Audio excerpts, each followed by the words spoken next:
Добрый день. Это видео посвящено курсу «Высшие чувства». Это часть нашего тренинга «Целитель», который является частью большого продвинутого сертификата по энергетическому целительству. Что такое высшие чувства? Высшие чувства – это, собственно говоря, экстрасенсорика. Это наши, как бы наша расширенная палитра чувств, добавленная к физическим, такие как ясновидение, яснослышание, яснознание и ясночувствование. Вот давайте про них немножечко расскажу, как бы в чем отличие и как бы о чем они все. Да? То есть во время нашего обучения мы получаем настройку энергетическую на раскрытие этих чувств и этих потенциалов. О чем же это вообще? То есть вот эти вот высшие чувства, собственно говоря, это наша экстрасенсорика. То есть это какие-то чувства, которые мы можем усилить или которые у нас уже находятся, в общем-то, в большом потенциале, ну, в принципе, и усиливаются чувства, те, которые находятся заранее в большом потенциале у человека, скрытом. Иногда они проявляются, человек относит события, проявляющиеся этими чувствами, к каким-то совпадениям или случайностям, но на самом деле мы знаем, что ничего случайно не бывает, и совпадения, собственно говоря, тоже совершенно не случайны.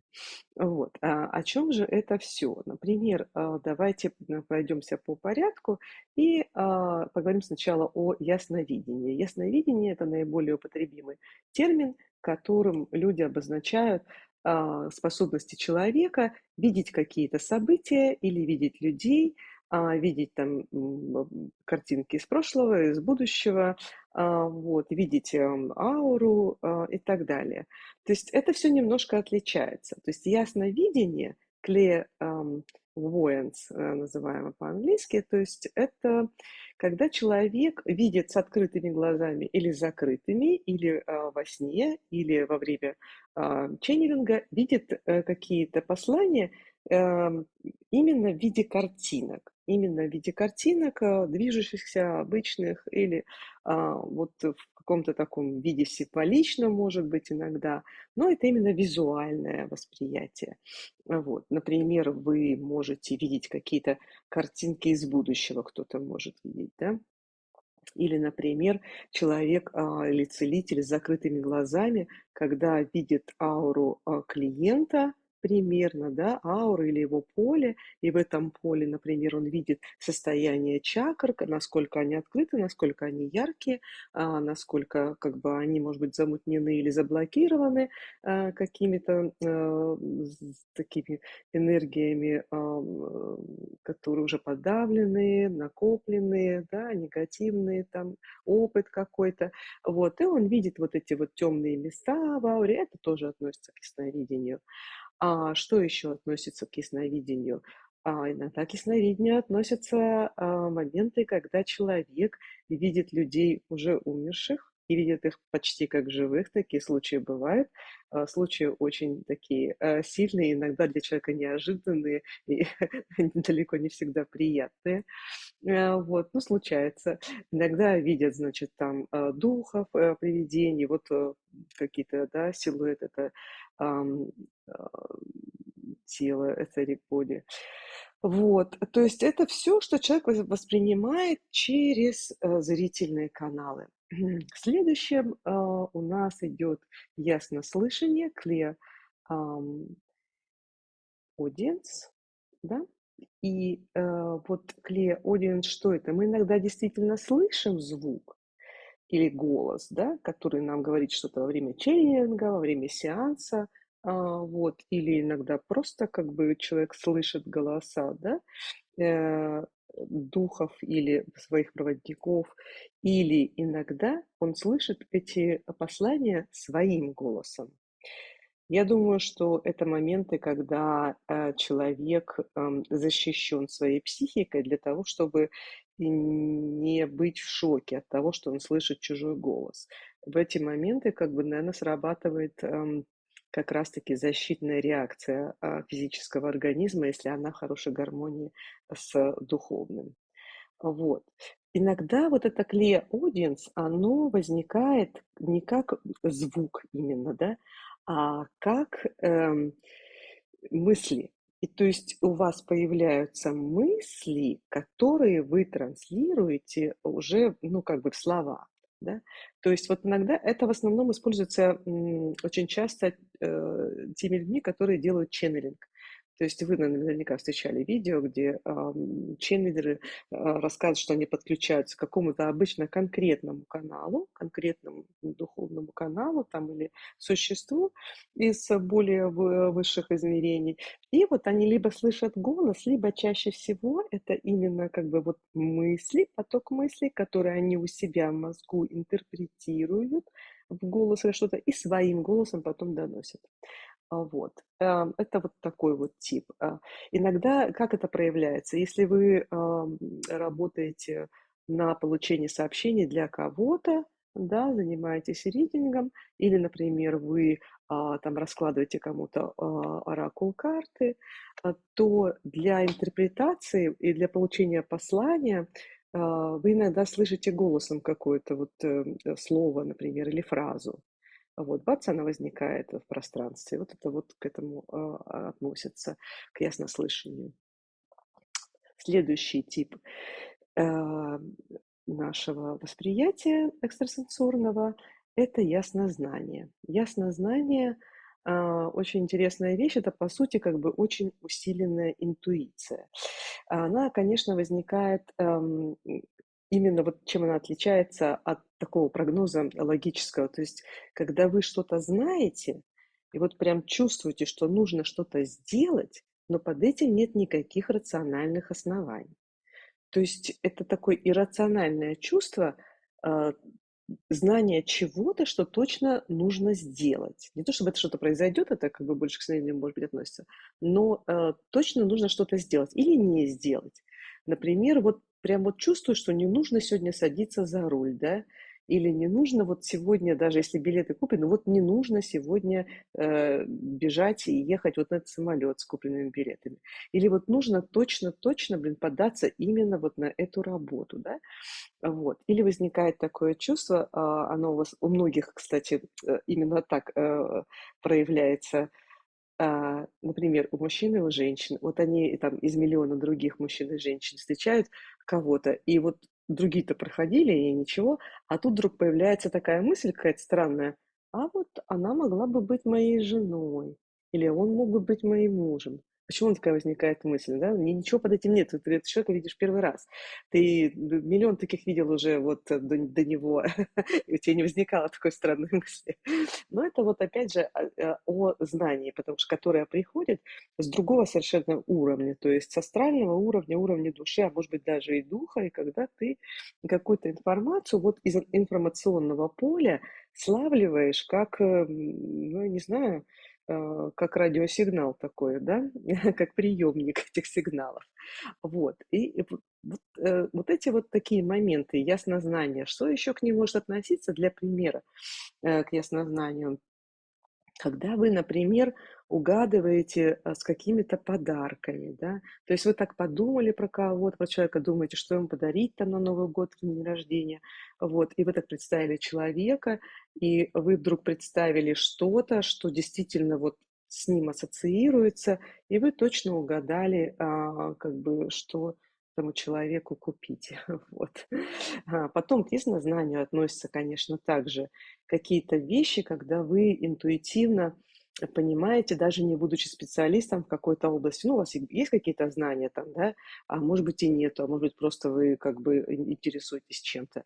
Но вот вы, например, это у меня, например, случалось в плане там, когда мы жилье искали, да, то есть это, что мне нужно вот именно вот в этом месте жить, да, или что мне вот хочется сделать что-то, там, срочно купить что-то, вот. У людей так бывает. Там сложно куда-то деньги вложить или не вложить. Вот вы чувствуете, что вот этот продукт, который вас заманивает, точно лажа. У вас никакой информации нет, но вы чувствуете, вот шестым, это как называется, чувством, что вот это вот делать не надо. Вот оно вам подсказывает совершенно верно. Вот. А потом, еще одно, из высших чувств, которую мы, будем касаться и которая будет применяться, в общем-то, в целительной практике и в наших занятиях, это, ясночувствование. Ясночувствование именно, как чувствование энергии. Вот. То есть, во-первых, вы будете энергию физически ощущать. Вот. Может быть, вы уже, ощущаете эту, какую-то энергию, да? Я имею в виду что? То есть, есть люди очень, чувствительные, и они, очень сильно ощущают энергию других людей, находясь в большой толпе. Вот. Находясь в большой толпе под каким-то воздействием какого-то, ам, я не знаю, именно психологического такого воздействия, там, когда идет какая-то акция там политическая, еще какая-то, да, то тут все волей-неволей вовлекаются. А вот вообще, в принципе, в толпе людей, и люди все разные, и много разных энергий, и вот многие люди чувствуют себя некомфортно. Вот. Потом, например, люди иногда чувствуют, наоборот, очень положительную энергию каких-то мест или музыки, или чего-то, какого-то ам, пространства в природе конкретного, да, и вот прям чувствуют умиротворение в каких-то благостных местах и так далее. И это вот чувство, оно именно переходит на физические чувства, и ты прям физически ощущаешь. Очень часто люди чувствуют энергию, негативную тоже настолько, что они, прям вот сжимаются все и становится страшно, и прям, такой животный страх проявляется, когда ты чувствуешь очень негативную энергию.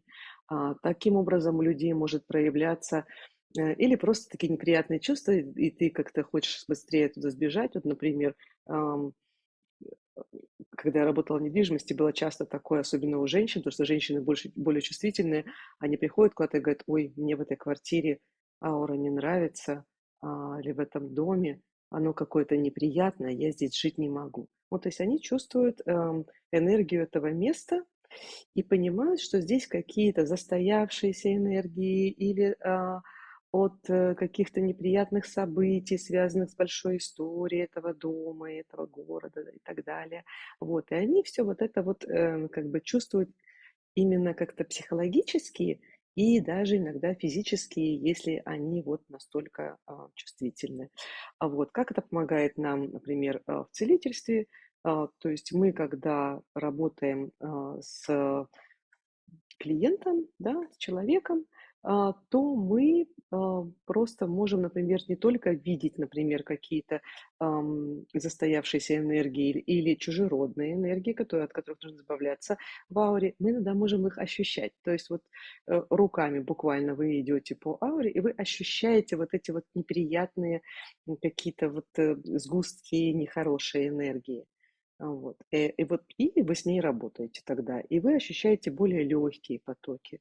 Вот. И вы тогда понимаете, что это место очищено. То есть задействуются все виды как бы вот этих вот чувств.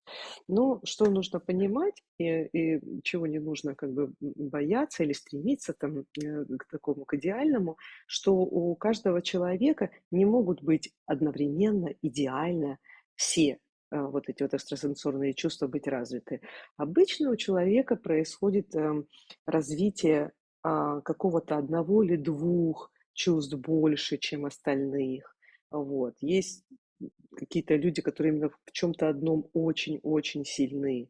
То есть, да, мы там, будем как бы развивать все чувства, и есть куча упражнений, и не только у нас на курсе, у нас не так, что прям очень много, да, вы можете дополнительно искать информацию и использовать какие-то техники для прокачки вот этих высших чувств, для прокачки интуиции и экстрасенсорики, их много, вот. Но не зацикливайтесь на том, чтобы получить идеально, просто как бы идеальное ясновидение там, или яснослышание, потому что вы можете быть, как бы лучше в одном, чуть, меньше в другом, но это не обязательно иметь все их в идеале на очень высоком уровне. То есть у кого что работает. У меня, например, больше всего работает интуиция, яснознание. Вот, просто знаю, что это вот так и все. Или вот человека вижу и знаю, кто он, хороший человек или не очень. И не буду с ним иметь дело. Вот. Ты, конечно, можешь всегда это проверить, как бы для себя на всякий пожарный, но только для того, чтобы убедиться, что ты был прав.